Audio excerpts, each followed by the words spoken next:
157টা গুলি লাগে ওইখান থেকে। ডান চোখে তো আমি চোখে দেখতে পারি না, ডান চোখে দেখতে পারি না। পেটে গুলি আছে, হাতে গুলি আছে, বুকে গুলি আছে, চোখে গুলি আছে, চোখে অপারেশন করছি। আমি ইন্টার ফার্স্ট ইয়ারের প্রথম বর্ষের ছাত্র। আমি ওইখান থেকে আমার শরীরে 157টা গুলি লাগে ওইখান থেকে। এখনও আমি রাত্রে ঘুমাতে পারি না, আমার গলার ভিতরে বুলেট আছে, আমি ঠিকমতো ভাত খাইতে পারি না, অনেক ব্যথা করে। আমার এই যে হাতের আঙ্গুলে বুলেট আছে, গলার ভিতরে বুলেট আছে, এই যে কানে আছে, এগুলো সব ধরা যায়। এই যে গলার ভিতরে এই যেগুলো সব বুলেট ধরা যায়, মাথায় আছে, ঠোঁটে আছে, আবার বুড়োতে আছে, দাড়ির ভিতরে দেওয়া আছে, এই পুরা বডি দেওয়া আছে, পেট দেওয়া আছে। আমাকে এখন যদি উন্নত মানের চিকিৎসা দেওয়া হয় তাহলে আমি হয়তো সুস্থ হব, কিন্তু আমি অনেক হসপিটালে গেছি, তারা আমাকে ফেরত দিছে। তারা আমার শরীর থেকে বুলেটগুলো বাইর করতে পারে না। আমি কালকেও খাজায় গিয়েছিলাম, তারা বলে যে এটা এখন বাইর করতে গেলে আমার হাতে একটা পঙ্গু হয়ে যাবে, তারা না করে। আমার ছেলের শরীরে 156টি গুলি আছে শরীরে। আমার ছেলে অসুস্থ খুব, আমি তো অনেক চিকিৎসা করতেছি, কিন্তু আর্থিক অবস্থা তো আমাদের ভালো না। এর অসুবিধা হইতে বাম হাত দিয়ে লেখাপড়া কাজও বাম হাত দিয়ে করে বেশি।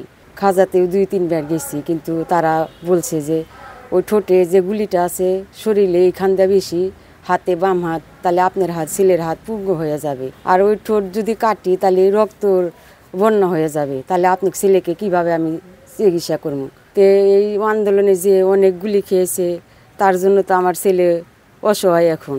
50 বছরের ওয়ারেন্টি আর বাহারি ডিজাইনের মোস্তফা ইউপিভিসি ডোর, কাটিয়ে দিন নিশ্চিন্তে 50 বছর। Mostafa uPVC door, excellence with durability. আমি একজন ড্রাইভার মানুষ, ছোটোখাটো গাড়ি চালাইছি, X2 গাড়ি চালাইছি। আমি এখন মনে করেন যে আন্দোলনে যে আমি চোখে নাকে, ডান চোখে তো আমি চোখে দেখতে পারি না, ডান চোখে দেখতে পারি না।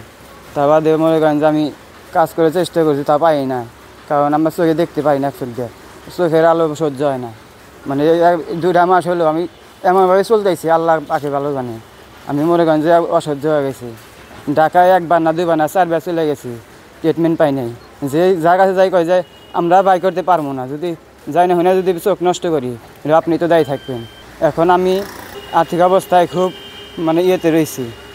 যদি আপনারা যদি সরকারি পক্ষ থেকে যারা বিত্তশালী লোকজন আছেন, তারা যদি আর্থিকভাবে আমাদের সহযোগিতা করেন, তাহলে আমাদের চিকিৎসা, তারপরে আমরা যে বাল বাচ্চা আছে, বিয়ে শাদী করেছি প্রয়োজন, কিন্তু আমরা কোনো কিছু পারতেছি না।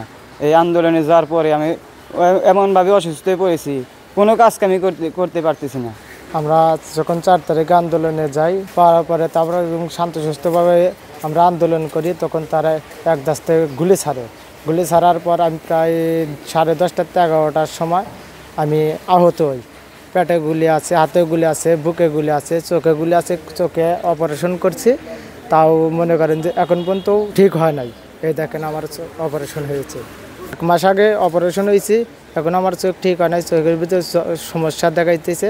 আমরা তো কোনো কর্ম করে খাইতে পারতেছি না। আমি চোখ দেওয়া মোবাইলে আলো সহ্য হয় না, বাতির আলো সহ্য হয় না, সূর্য আলো সহ্য হয় না। আমাদের খুগনি থেকে একটা মিছিলের সাথে নিয়োজিত হয়ে আমাদের অনেকগুলো ছাত্র ভাইদের সাথে আমি বৈষম্য ছাত্র আন্দোলনে যাই। সকাল 10টা থেকে 11টার দিকে যখন আমরা ইনায়তপুর থানার সামনে আন্দোলন মিছিল নিয়ে যাই, তখন ইনায়তপুর থানার যারা পুলিশ সহকারী ছিলেন, তারা আমাদের উপর টিয়ার সেল গ্যাস এবং শর্টগান দিয়ে গুলি ফায়ারিং করে। টোটালি 166টা শর্টগানের বুলেট আমার পায়ে লাগে। আমি খাজায় ভর্তি ছিলাম 7 দিন। সেখানে থাকার পরে আমাকে কোনো চিকিৎসাপাতি, তেমন উন্নত মানের চিকিৎসাপাতি দেয় নাই।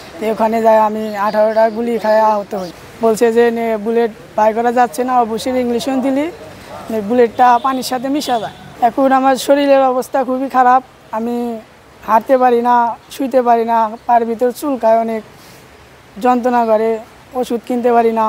ওরা এইভাবে আন্দোলনে যা অনেকেরই গুলি লাগছে, অনেক গুলি। একজনের 156টা আছে, আবার আরেকটা ছেলের আছে পায়ে, ওর 144টা গুলি আছে, বাই করতে পারে না। তো পল্লী চিকিৎসক হিসাবে, গ্রামের ছেলে হিসাবে আমি যতটুকু দায়িত্ব পালন করা, তাদের ফ্রি ড্রেসিং বা তাদেরকে আমি দেখাশোনা করছি। এই তো এভাবে তাদের অসুবিধার মধ্যে আছে, আমরা কিছু করতে পারতেছি না। আমাদের ওইরকম আর্থিক সহযোগিতা করার মতো ক্যাপাসিটিও নাই।